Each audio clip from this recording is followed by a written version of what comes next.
Hello everyone. Welcome to my YouTube channel. उम्मीद करता हूँ काफ़ी बेहतर कर रहे होंगे आप लोग। तो आज ये हमारे must do coding question series के एरे टॉपिक का प्रॉब्लम नंबर 35 है। तो जो लास्ट प्रॉब्लम हमने किया था, मैक्सिमम सम ऑफ सब एरेज विद लेंथ के, तो वहाँ पे क्या था उस प्रॉब्लम में कि हमें लेंथ के उस सब एरे को फाइंड करना था जिसका सम मैक्सिमम हो। तो वहाँ से मैंने कहा था कि अब हम स्लाइडिंग विंडो टेक्निक के ऊपर बेस्ड प्रॉब्लम्स को करेंगे लास्ट वीडियो में। तो अब बात क्या है कि ये भी प्रॉब्लम सेम उसी की तरह है, एज इट इज़ सेम है, बस यहाँ पे आपको एक नए वर्ड के साथ काम करना है, वो है डिस्टिंक्ट सब एरेज। मीन्स आपको एग्जैक्टली वही काम करना है कि के साइज़ के सब एरे को ढूंढ के निकालना है और उसकी खासियत क्या होनी चाहिए, उसका सम मैक्सिमम होना चाहिए। पर यहाँ पे एक और कंडीशन इन्होंने ऐड किया है, वो है कि हर एक एलिमेंट डिस्टिंक्ट होना चाहिए उस पर्टिकुलर सब एरे का।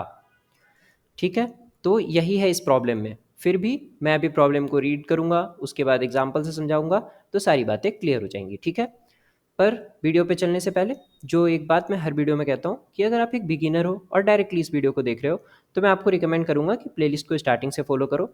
मैं काफ़ी बेसिक से लेकर के चल रहा हूँ, तो आपका एक फाउंडेशन बिल्ड हो जाएगा, तो न्यू प्रॉब्लम्स को अप्रोच करने में भी आपको प्रॉब्लम नहीं होगा। ठीक है, तो आप बिना किसी टाइम को वेस्ट किए हम चलते हैं अपने क्वेश्चन पे। क्वेश्चन में क्या कह रहा है, you are given an integer array nums and an integer K, find the maximum sub array sum of all the sub arrays of nums that meet the following conditions. The length of the subarray is k and all the elements of the subarray are distinct. Return the maximum subarray sum of all the subarrays that meet the conditions. If no subarray meets the conditions, return 0. A subarray is a contiguous non-empty sequence of elements within an array. ठीक है, तो वही बात।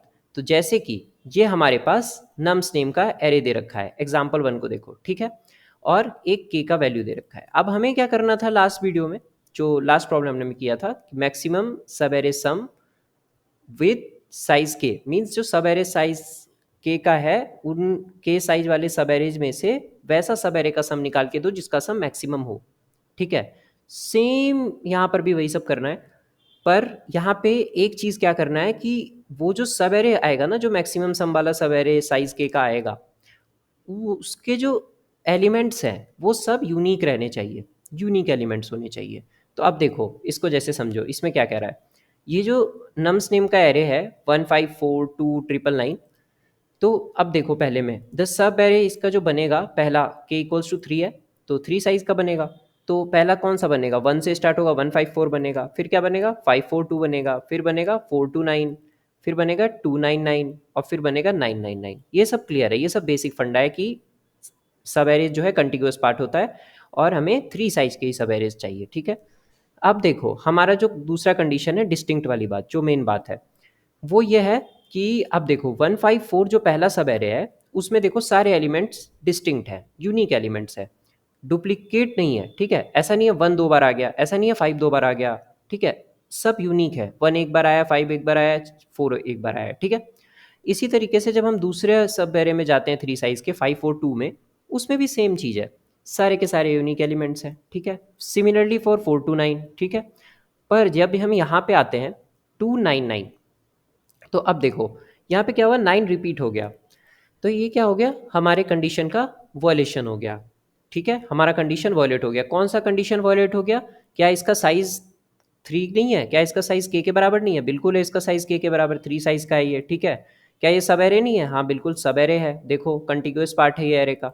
तो कौन सा condition meet नहीं कर पाया, ये डिस्टिंक्ट का कंडीशन मेंटेन नहीं कर पाया कि इसके जो सारे एलिमेंट्स हैं वो डिस्टिंक्ट नहीं है। 9 जो है वो डुप्लीकेट हो गया है, 2 बार रिपीट हो गया है। ठीक है, और यहाँ पर तो जो ये लास्ट सब एरे है 3 साइज का, इसमें तो तुम्हें सीधा दिख रहा होगा सबके सब डुप्लीकेट है। ठीक है, तो इस तरीके से जो हमारे पास 3 वैलिड सब एरेज बने, वो ये बने, एक 154 बना जिसमें सारे यूनिक एलिमेंट्स हैं, 542 बना और 429 बना। ठीक है, तो ये हो गए वैलिड सब एरेज। अब इन वैलिड सब एरेज के सम को देखो, पहले वाले का 10 है, दूसरे वाले का 11 है, तीसरे वाले का 15 है।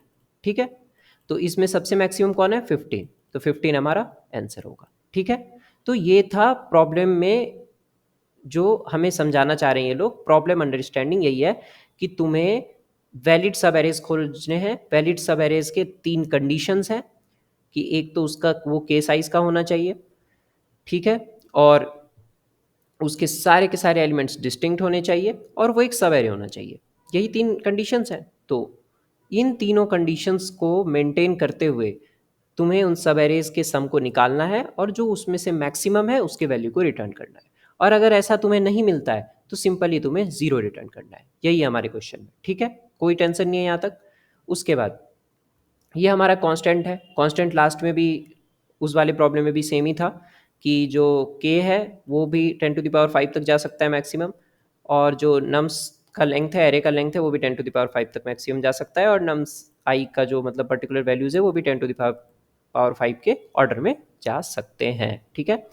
तो जो बेसिक फंडा है, तो हमारा जो ब्रूट फोर्स अप्रोच होगा वो क्या होगा। तो अगर तुमने मेरे पिछले वीडियो को देखा होगा तो तुम्हें पता होगा कि हम ब्रूट फोर्स में क्या करते हैं। ब्रूट फोर्स में हम सारे ही सारे सब एरेज को चेक करते हैं। ये जनरल सेंस है कि अभी मुझे कुछ नहीं पता, मुझे कोई टेक्निक नहीं आती, मुझे नहीं आता स्लाइडिंग विंडो, मुझे कुछ भी नहीं आता। मुझे क्या पता है, मुझे ऐसे सब एरेज को खोज के निकालना है इस एरे में से। तो मैं क्या करूँगा भैया कि हर एक सब एरे को चेक करके देख लूँगा। हर एक सब एरे के पास जाऊँगा, 3 साइज़ के हर एक सब एरे के पास जाऊँगा, पहले इसके पास, फिर इसके पास, एक-एक करके सबके पास जाऊँगा, और फिर मैं देखूँगा कि उसके सारे एलिमेंट्स यूनिक हैं या नहीं है, यूनिक है या नहीं है, ठीक है। तो अब बात आती है यूनिकनेस की। तो इसीलिए मैंने बोला कि अगर आप एक बिगिनर हो तो मेरे प्लेलिस्ट को स्टार्टिंग से फॉलो करो। इस यूनिकनेस वाली चीज़ को हैंडल करने के लिए हमारे पास क्या होता है, यूनिकनेस वाले चीज़ को हैंडल करने के लिए हमारे पास होता है हैश टेबल। यूनिकनेस वाली चीज़ को हैंडल करने के लिए क्या होता है हमारे पास, हैश टेबल, ठीक है। मीन्स, और हैश टेबल के क्या क्या तरीके हैं, हैश टेबल के 2 तरीके हैं। या फिर तो तुम हैश सेट से करो, या फिर तुम हैश मैप से करो। ये जो आज जो ये प्रॉब्लम हम करने वाले हैं ना, इसमें तुम्हें पता लगेगा कि कब हैश सेट यूज़ करते हैं, कब हैश मैप यूज़ करते हैं। ये प्रॉब्लम बहुत अच्छा है। तुम्हारा जो प्रॉब्लम सॉल्विंग लॉजिक है ना, उसको काफ़ी एक बूस्ट दे देगा ये प्रॉब्लम, ठीक है। तो इसीलिए लास्ट तक देखना, काफ़ी मज़ा आएगा, और मैं कोड को बहुत अच्छे तरीके से, सिंपल तरीके से एक्सप्लेन करूँगा, तो तुम्हें कहीं कुछ समझने में दिक्कत नहीं होगा, ठीक है। तो बात आ गई कि हमें क्या करना है, कि हमें सारे के सारे ऐसे सब एरेज खोज के निकालने हैं। तो brute force approach,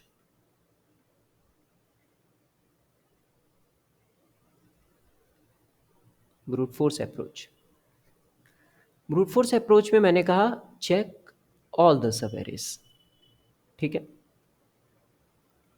check all the sub arrays. All the sub arrays check करने के लिए क्या करते हैं, विथ साइज के, ठीक है। क्या करते हैं, मैंने लास्ट वीडियो में बताया था कि 2 फोर लूप्स यूज़ करते हैं, नेस्टेड लूप्स यूज़ करते हैं, ठीक है। उसमें एक हम जे वाले लूप में, ये सेकेंड वाले लूप में एक ये कंडीशन लगाते हैं आई प्लस के का। वो कैसे काम करता है वो सब उस वीडियो में बहुत अच्छे से डिस्कस कर रखा है। बेसिकली हम 3 साइज़ के कैसे सब एरेज को कंसिडर करके चल रहे होते हैं, ठीक है, वो तो लूप का काम है, ठीक है।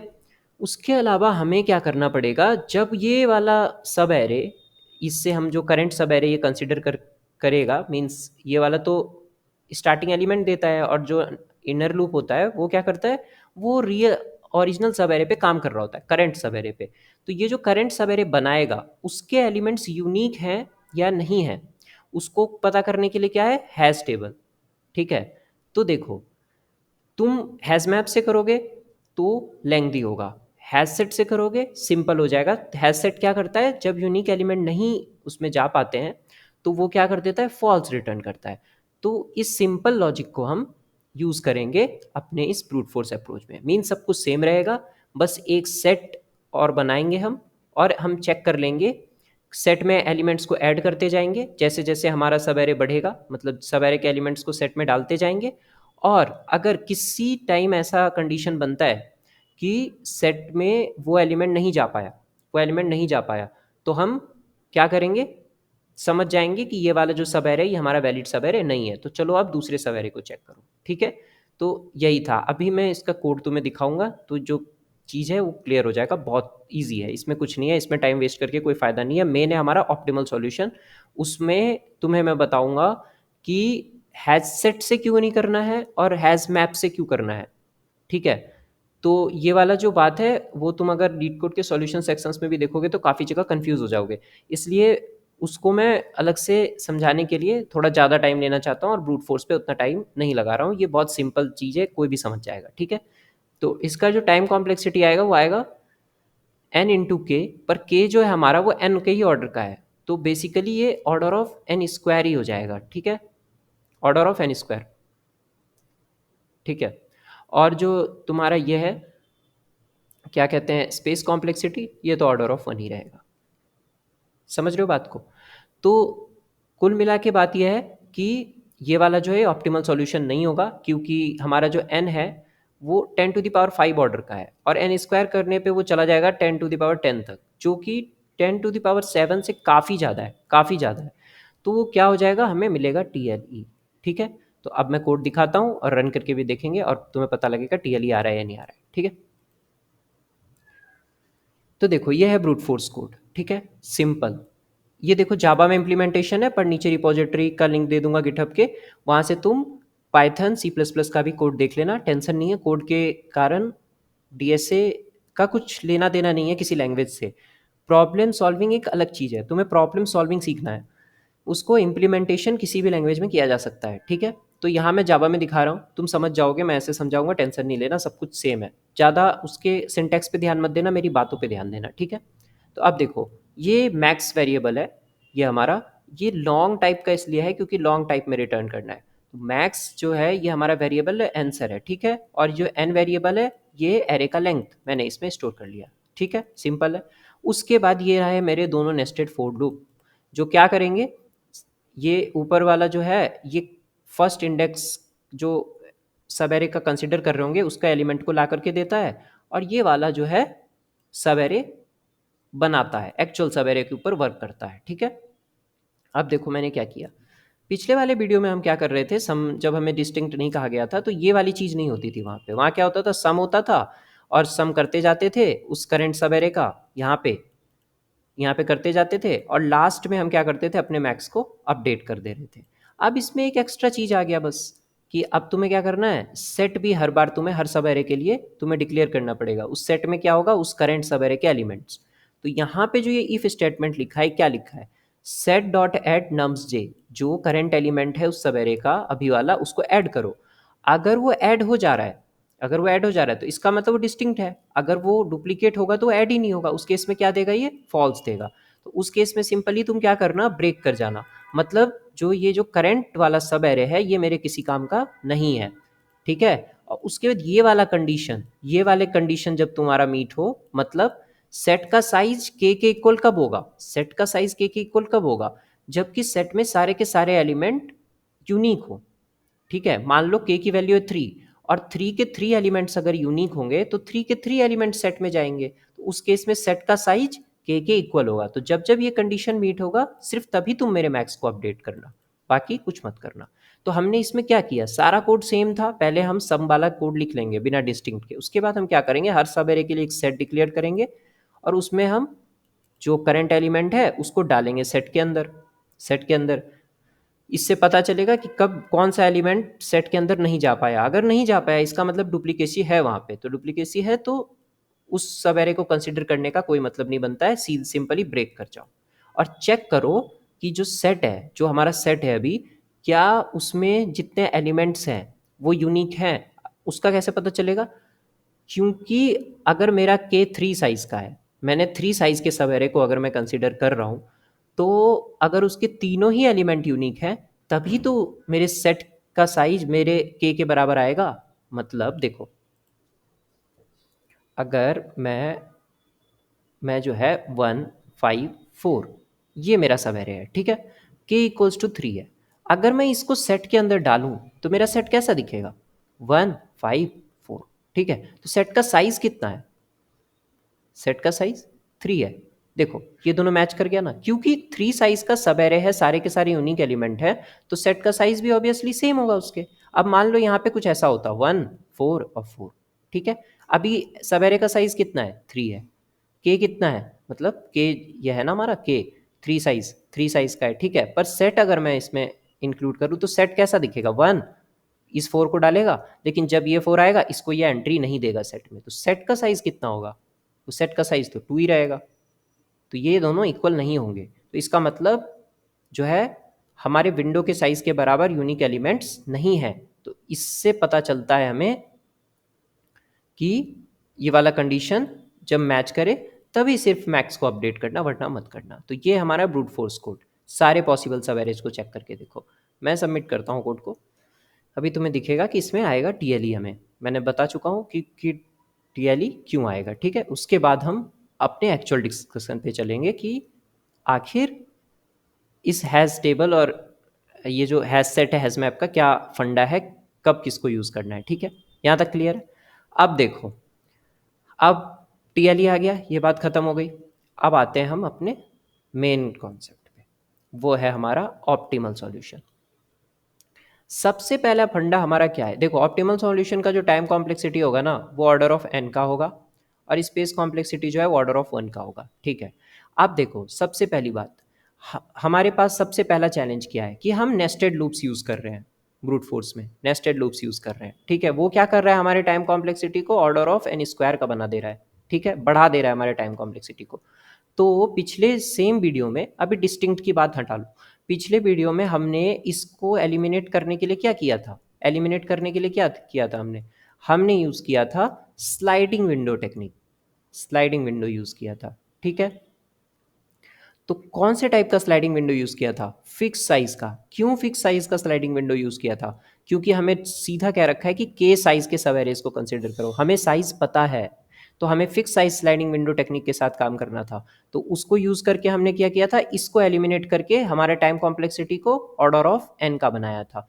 कैसे स्लाइडिंग विंडो को स्लाइड करते हैं, कैसे आगे बढ़ते हैं, वो उस वीडियो में मैंने एक ओवरव्यू दे दिया था। ये वाला प्लेलिस्ट स्लाइडिंग विंडो का नहीं है, तो अगर तुम्हें फिर भी ओवरव्यू चाहिए तो उस वीडियो को देख लेना एक बार, तब तुम्हें ओवरव्यू पता चल जाएगा कि कैसे के साइज के सब एरे के ऊपर हम स्लाइड करते हैं, कैसे विंडो सम को अपडेट करते चलते हैं, इंक्लूड करते हैं सामने वाले एलिमेंट को और एक्सक्लूड करते हैं पीछे वाले एलिमेंट को। ये सब बातें वहाँ ओवरव्यू बता रखा है मैंने, ठीक है। तो एक चीज़ तो कंफर्म है कि नेस्टेड लूप को हटाने के लिए हम स्लाइडिंग विंडो का यूज़ करेंगे, वो भी फिक्स साइज के, ठीक है। यहाँ क्लियर है। अब बात आती है कि यूनिकनेस कैसे चेक करेंगे, यूनिकनेस कैसे चेक करेंगे। तो यूनिकनेस चेक करने का मैंने बताया तुम्हें कि हैज सेट होगा और हैज मैप होगा, ठीक है। अब अगर मैं एग्जांपल लूँ, एक सिंपल सा एग्जांपल लेता हूँ, ये कह लो, चलो इसको ही ले लो, 154 और क्या था हमारा फर्स्ट वाला 2999, यही है 154 2999। तो अब देखो सबसे पहले क्या होगा, विंडो सम में क्या होगा, 1 ऐड होगा, विंडो सम में 1 ऐड होगा, ठीक है। तो उसी के साथ मेरा सेट में क्या आएगा, सेट में क्या आएगा, 1 आएगा, ठीक है। मैं पहले जब देखो, जब हम स्लाइडिंग विंडो करते हैं तो पहले 3 साइज़ के इसको कंसिडर करेंगे, फिर 3 साइज़ के इसको कंसिडर करेंगे, उसके बाद फिर 3 साइज़ के इसको कंसिडर करेंगे, ऐसे ही कर करके स्लाइड करते जाते हैं ना विंडो को, एक अगला वाला इंक्लूड होता है। जैसे देखो इस 154 के विंडो में, ये जो पहला हमारा विंडो है इसमें क्या होगा, 2 इंक्लूड हो जाएगा और 1 वाला एक्सक्लूड हो जाएगा, यही तो होता है। तो अब देखो विंडो में पहले क्या आया, 1 आया, विंडो सम की बात करें तो 1 आया, ठीक है। उसके बाद क्या आएगा, 5 आएगा, और 5 भी यहाँ ऐड हो जाएगा, और फिर 4 आएगा, 4 भी यहाँ ऐड हो जाएगा, ठीक है। 5 4 9 + 1 10, ठीक है। विंडो सम मेरा 10 हो गया, सम वाला काम हो गया, और सेट में भी मेरे ये आ गया। अब मैं सेट के साइज से पता कर लूँगा कि मेरे पास यूनिक एलिमेंट है या नहीं है, जैसा हमने ब्रूट फोर्स में किया था, ठीक है। ये तो बहुत क्लियर है। उसके बाद जब मैं स्लाइड करूँगा विंडो को, विंडो मेरा स्लाइड होगा, तो अब कौन सा आएगा, ये 1 एक्सक्लूड होगा, 1 एक्सक्लूड होगा। तो 1 जब एक्सक्लूड होगा तो क्या सब करते थे जब एक्सक्लूड होता था, तो एक हमारा स्टार्ट पॉइंटर भी होता था, यहाँ पे एक स्टार्ट पॉइंटर होता था जो विंडो के फर्स्ट को, जहाँ से विंडो स्टार्ट है वहाँ को पॉइंट करता था। अब जब विंडो सम में से जब हम ये हटेगा, स्लाइड होगा विंडो, तो ये 1 हट जाएगा, तो क्या क्या होता है उसमें, विंडो सम में से पहले हटेगा तो वहाँ 9 हो जाएगा। अब तुम्हें क्या होगा, वहाँ पर क्या होता था, नेक्स्ट चीज़ ये होता था, वो हट जाता था और ये स्टार्ट बढ़ जाता था। अब स्टार्ट यहाँ से विंडो को कंसिडर करेगा, पर उससे करने से पहले एक और चीज़ यहाँ पे करना पड़ेगा, वो ये है कि सेट में से भी तो 1 को हटाओगे। क्यों भैया सेट में से 1 को क्यों हटाओगे, क्योंकि सेट हमारा क्या कर रहा है, जो करंट सब एरे है, जो करंट विंडो का सब एरे है, उसके ही एलिमेंट्स को स्टोर कर रहा है ना। तो अब करंट एलिमेंट तो 5 से स्टार्ट हो रहा है, 542 से करंट सब एरे का एलिमेंट।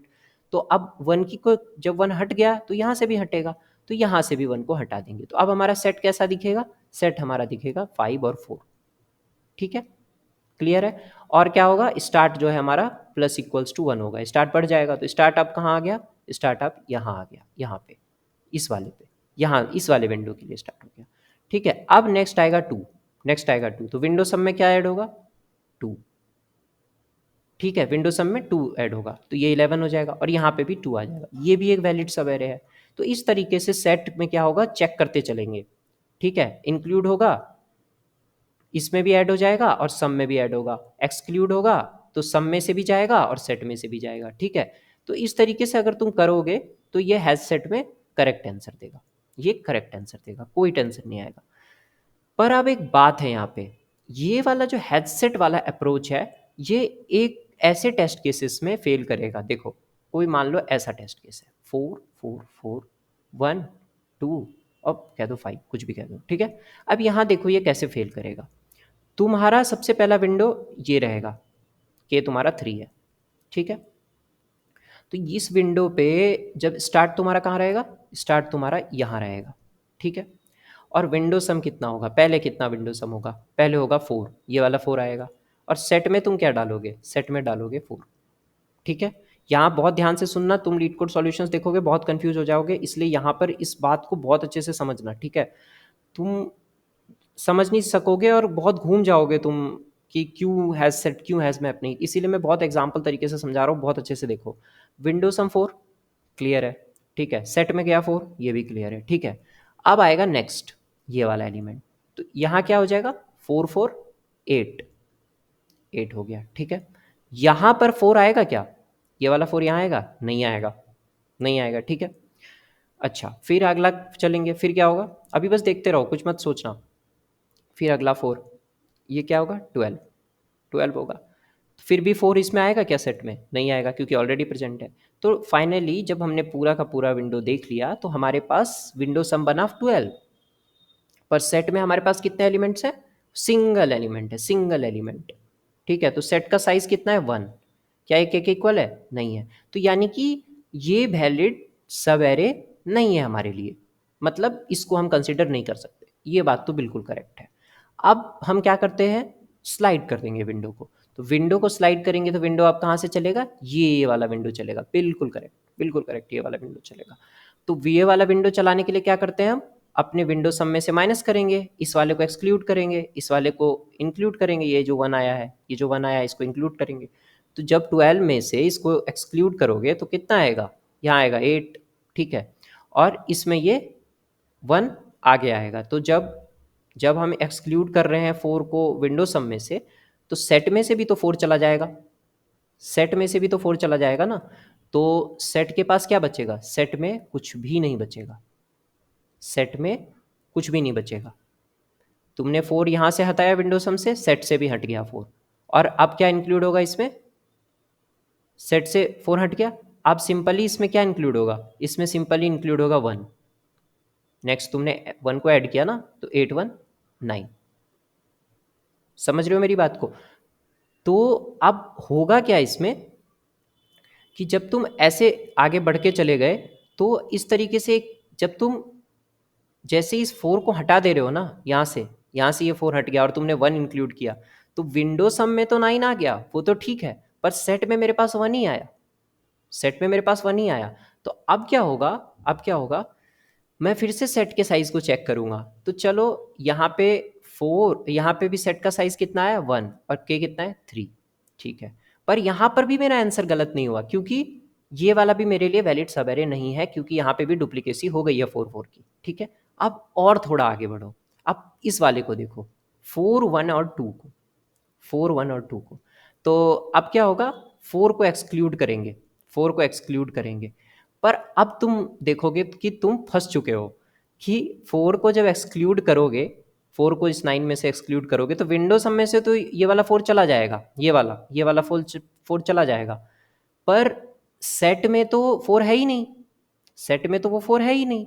क्योंकि तुमने क्या किया था, तुमने जब इस वाले 4 को एक्सक्लूड करने के लिए जब तुमने स्टार्ट में से हटाया था 4 को, तो तुमने क्या किया, अगले वाले के लिए जो ये जो 4 हैं, ये जो दो 4 हैं वो भी एक्सक्लूड कर दिए साथ में। समझ पा रहे हो बात को? ना समझ में आए तो वापस से वीडियो को देखना, एक बार खुद से उसको ड्राई रन करके देखना। बहुत बहुत कीमती, मतलब क्या कहूँ मैं तुम्हें, मतलब बहुत डीप अंडरस्टैंडिंग चाहिए इस बात के लिए कि तुम्हें सेट का फंडा पता चल जाएगा। ऐसा समझो, तुमने एक्सक्लूड किया पहले 4 को, तो विंडो सम में से तो गया, वो तो क्लियर है। सेट में से भी तुमने हटा दिया था, सेट तुम्हारा एम्प्टी हो गया था। उसके बाद तुमने 1, जब तुमने स्लाइड किया विंडो तो 1 इंक्लूड हुआ, 1 इंक्लूड हुआ।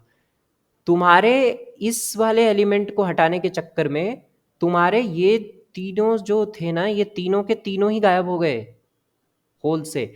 मतलब सेट हमारे साथ क्या कर रहा है कि सारे के सारे उस मतलब जितने भी एलिमेंट्स हैं उस सबको ही गायब कर दे रहा है एक टाइप के। बट हमें क्या है, हमारे लिए तो सिर्फ एक 4 को गायब करना था, ठीक है। उसके बाद फिर दूसरे 4 को गायब करना था, फिर जरूरत पड़ती, मतलब आगे बढ़ते तो फिर तीसरे 4 को गायब करना था, ऐसे करना था। मतलब ये वाला 4 जो है वो सेट के लिए तो सेम है, पर हमारे लिए सेम नहीं है, क्योंकि ये लोग अलग अलग सब एरेज बनाएंगे ना।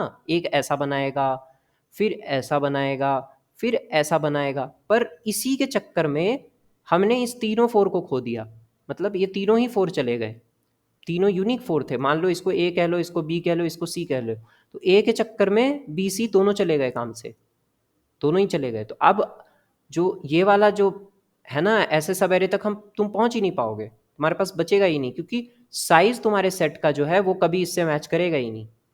तो ये है सेट का लिमिटेशन यहाँ पे, कि सेट जो है वो क्या कर रहा है, एक के चक्कर में सारे के सारे रिपीटिशन को खत्म कर दे रहा है। बट हमें क्या चाहिए, हमें सब एरे, सारे के सारे सब एरे को देखते हुए चलना है। तो हमें क्या करना पड़ेगा, इसकी फ्रीक्वेंसी को भी देखना पड़ेगा, इसकी फ्रीक्वेंसी को भी, कि जब हम स्लाइड करेंगे ना विंडो को, तो मान लो इस पहले वाले विंडो में 3 थे, ये 3 था फ्रीक्वेंसी, 3 फोर्स, ठीक है। तो अब जब मैं रिमूव करूंगा, मैं इसको एक्सक्लूड करूंगा और यहाँ से 1 इंक्लूड होगा इसमें, तो क्या होगा कि अब यहाँ पे 2 फोर्स रह जाएंगे। अभी भी 2 फोर्स हैं यहाँ पे। सेट के केस में क्या हो रहा है, वो पूरे को ही रिमूव कर दे रहा है, वो पूरे को ही रिमूव कर दे रहा है। उसके में सिर्फ ये इंक्लूड हो रहा है 1, वो एम्प्टी हो जा रहा है, सेट एम्प्टी हो जा रहा है, वो फिर 1 को इंक्लूड कर रहा है ऐसे। ऐसे में उसका साइज कभी भी के इक्वल आ ही नहीं पाएगा, ठीक है। तो अब बात यहाँ पे आती है कि हमें फ्रीक्वेंसी की जरूरत पड़ेगी। मतलब जैसे जैसे विंडो स्लाइड होगा, जितना विंडो स्लाइड हुआ है, मतलब पहली बार विंडो स्लाइड हुआ तो एक 4 गया, तो 2 फोर्स बचे। फिर विंडो स्लाइड हुआ तो एक और 4 गया, तो फिर लास्ट में 1 4 बचा, ठीक है। फिर आगे चलेंगे, जब यहाँ वाले से आगे का सब एरे देखेंगे तो सारे के सारे 4 चले गए, तो अब 0 4 बचा, एक भी 4 नहीं बचा, ठीक है। तो अब हमें फ्रीक्वेंसी की भी जरूरत है। इसीलिए ऐसे टाइप के टेस्ट केसेस तुम्हें रॉन्ग आंसर दे देंगे सेट के केस में, पर इसी के लिए मैप जो है वो हमें फ़ायदा देगा। हम हर एक एलिमेंट के फ्रीक्वेंसी को भी मेंटेन करते हुए चलेंगे, और जब रिमूवल की बात आएगी, जब स्लाइड करेंगे विंडो को, तो विंडो सम में से हटाएंगे और मैप में फ्रीक्वेंसी को कम करते जाएंगे, ना कि पूरे के पूरे एलिमेंट को ही हटा देंगे। पूरा एलिमेंट सिर्फ तब हटाएंगे जब मान लो एक ही 4 बचा है। अब इसकी फ्रीक्वेंसी घटाओगे तो क्या होगा, 0 हो जाएगा। मतलब फ्रीक्वेंसी 0 जब हो रही है, 1 0 हो जा रहा है, तब अब उसको रखने का क्या फ़ायदा है, उस टाइम हम रिमूव करेंगे सिर्फ। वरना ऐसा नहीं है, अगर अब 1 से ज़्यादा है, मान लो 2 4 हैं, और तुम डायरेक्टली क्या कर रहे हो कि हटा ही दे रहे हो 4 को, ऐसा नहीं कर सकते ना।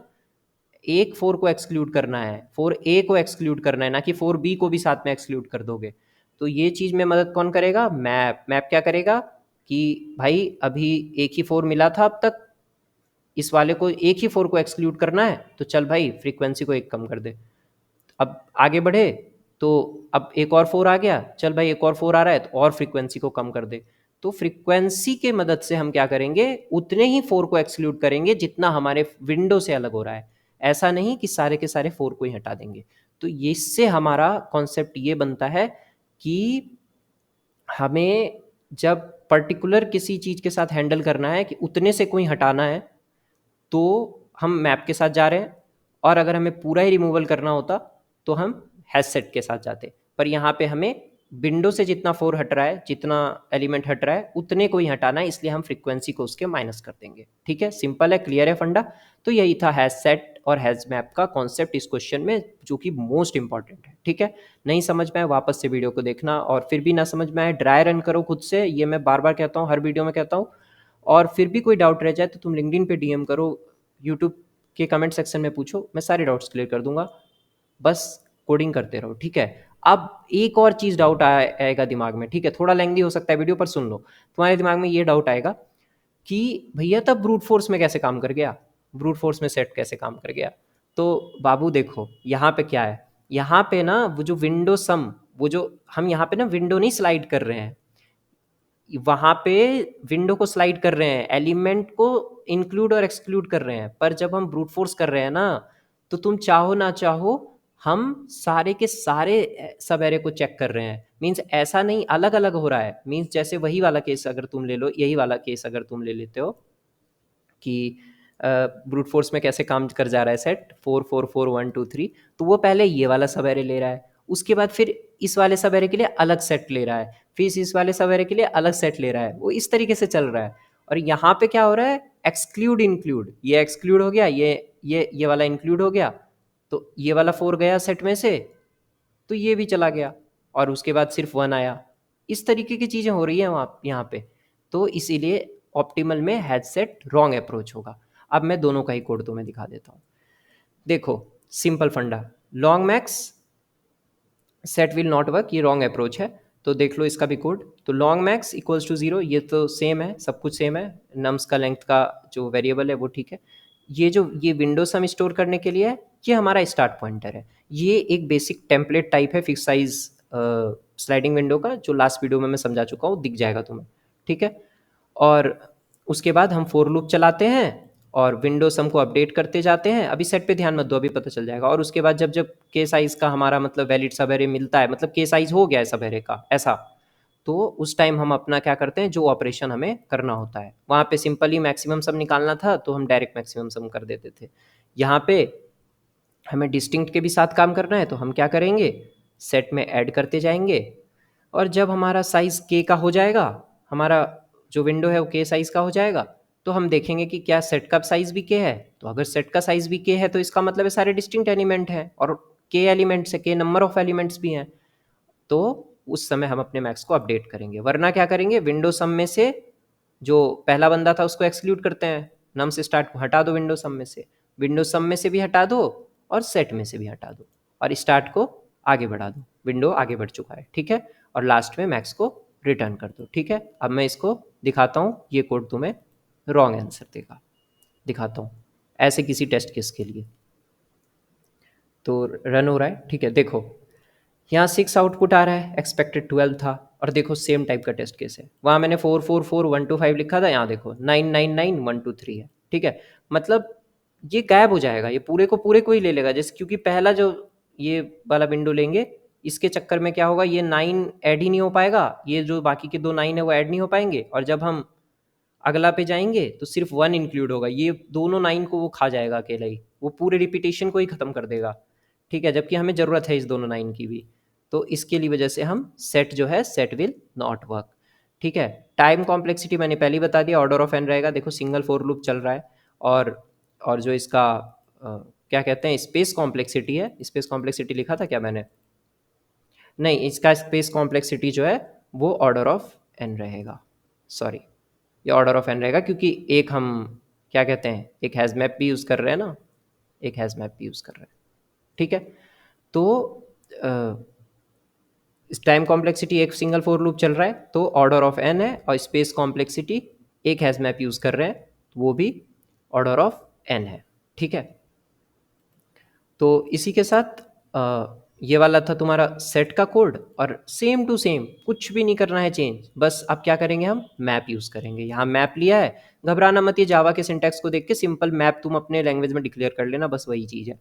और उसके बाद क्या करना है, विंडोज सम वाली चीज़ वही सेम टू सेम रहेगी। उसके बाद क्या करना है, ये जो है ना, ये हम बस एलिमेंट को उसके फ्रीक्वेंसी के साथ इसमें डाल रहे हैं कि उसका फ्रीक्वेंसी बढ़ता जाए, जैसे सी प्लस प्लस में लिखते हैं ना, मैप प्लस प्लस करके जो लिखते हैं, तो वही चीज़ यहाँ पर हम पूरा गेट और डिफ़ॉल्ट करके ये पूरा लिखना पड़ता है जावा में, ठीक है।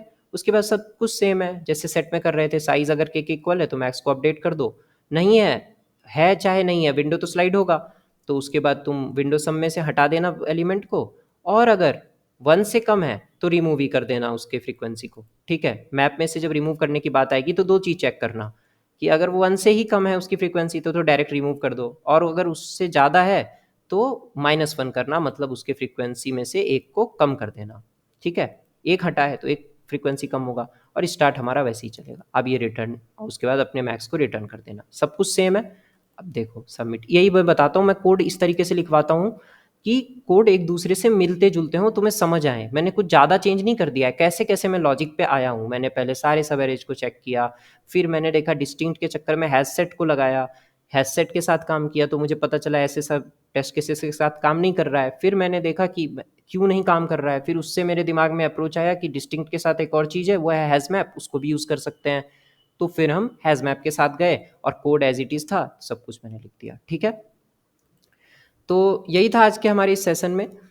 होप आपको मेरा सेशन पसंद आ रहा हो, और अगर कंटेंट अच्छा लग रहा है तो अपने दोस्तों को भी साथ शेयर करो, और बस मस्ती करो, कोडिंग को फन वे में लो, सीखो, लर्निंग पे फोकस रखोगे सब सीख जाओगे, कोई टेंशन वाली बात नहीं है। और बस फिर मिलते हैं नेक्स्ट वीडियो में, तब तक के लिए हैप्पी कोडिंग, बाय बाय।